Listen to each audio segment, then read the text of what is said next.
Hi, guys, and welcome to my broadcast. My name is Emmy. For everybody tuning in for the first time, welcome you. Thank you for tuning in to my YouTube channel or my Facebook page. And for return viewers, thank you so much for always supporting me in your feedback, in your prayers, in your word of encouragement, in your critique. I appreciate all of you for taking the time. Thank you so much. I hope you had a wonderful Thanksgiving. This was a Thanksgiving week. I had so much to be thankful. I have so much to be thankful. I'm thankful for this opportunity. I'm thankful for you guys, and I have a beautiful life. It's not always beautiful or easy, but I appreciate it very, very much, and I love it. I love it. I hope you love your life too. So, in this broadcast, I'd like to talk about life, really. And we can't talk about life without talking about death. So I think, life and death are interrelated, they're interdependent.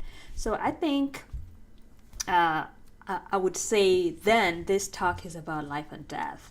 So last year in June, I lost one of my older sisters. She passed on suddenly, and sudden deaths or any death, it was very shocking for me, very painful for me. So I went through depression. I went through a very rough time. I ate a lot, I slept a lot, and I was just in an emotional funk. And prayed to God to help me to just, I just couldn't wait. I really wanted to wake up 5 years ahead and not go through the pain that I was going through. But it did change my life, and I do honor that experience because it brought something out of me. So I came out of the depression and I started appreciating or having less judgment of people who give up in life. I now see homeless people in the street who ask for money, and the drug addicts, I see them very differently, with more compassion than I ever had because of the intensity of the emotional pain that I went through. I do understand that they're going through a pain, and I don't view them as weak because emotional pain is hell. Really, it is hell. The intensity of it, if you don't make it, I don't judge you. I embrace you. I'm praying for you to make it at some point. So I have a gift that came from the concept of my sister's death. I am not happy that my sister passed on. I wish I can give up anything today to have her, in this life, to have her the way she was. But I can't, she's already passed on. But the idea, the concept of her death was a gift to me. I have more compassion. I live more intensely now. I live more consciously. And I am honoring the difficult experience that I had. So you probably know somebody who goes through more difficult time or more pain than they go through beautiful times. I'd like to say that life is beautiful and it can be hard sometimes, but hard doesn't mean it's not important. Hard times are very important. They are a gift, so we can learn to honor them. So perhaps you have a difficult time talking about death, so that's why I'm talking about this. So to make it easier for you, or to at least open a little door so that you can probably think about it.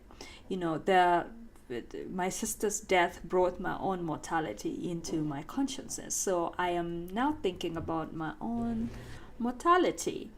And it's such a gift. Just the idea of it is such a gift every day.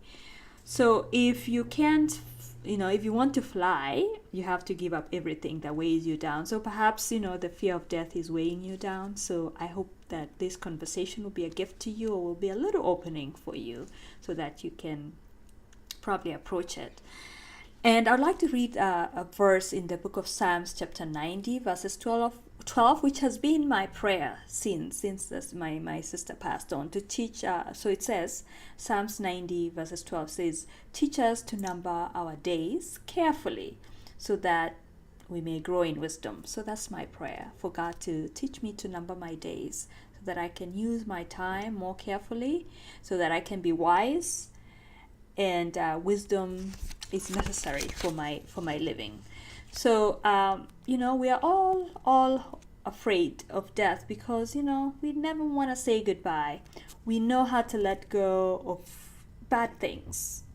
We've read books, we've listened to messages of letting go of bad things, but we've never know how to let go of good things. And giving up life, life could be undone by death. Everything good that we have today could be undone by death.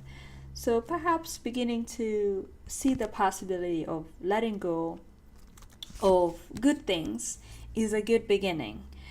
I was listening when I was preparing for this. I started listening to end of life stories, and I was listening to this couple who had just retired, and they had just bought their dream home in their dream location using their retirement money, and they were starting to live life as they had dreamt it because they had postponed so many things. And then 1 month later, after they bought the house, the doctor diagnosed the wife with cancer, and she was given 6 months to live.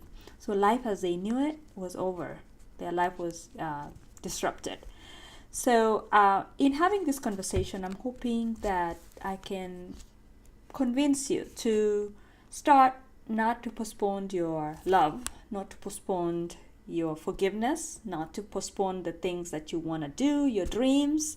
Start living, because life as we know it can be very, very different tomorrow. The gift of death is that nobody knows the time and the day. I'd also like to read another verse in the book of James, chapter 4, verses 14, which says, "How do you know how will be like tomorrow? Your life is like a mist." In another version, it says your life is like a vapor. In another, it says it's like a fog. We are here for a little while and then we are gone. We are here for a little while and then we are gone. So I don't know when our time will be, but I hope in your thoughts, in your actions, that you'll begin to live life more intentionally, love more intentionally, love more intensely. Life is full of experiences. Life is a collection of experiences, and what we leave behind is how intentional we lived. I was listening to a conversation that Will Smith had with I don't know, I can't remember who he had it with. He was being interviewed, and he was being asked, I love Will Smith, he was being asked how he prepares for a role in a movie. And Will Smith said that he prepares for a role by starting with the end. So he has all these play cards on his wall, and then he starts preparing for the role with the end, starting with the end, or with the end in mind, and then he walks his way to the beginning of the movie. So, and it dawned on me, I was like, oh my God, how neat is that? If we lived our lives with the end in mind, what kind of decisions would we make? What kind of friendships would we have? How would it change how we talk to others? What kind of things would we have if we lived with the end in mind? So I'd like to put that challenge to you guys to consciously live with the end in mind, live more intentionally, love more intensely, and have some experiences to leave behind, good experiences, because as the Bible says, we're here for a little while and then we are gone. So until next time, God bless you.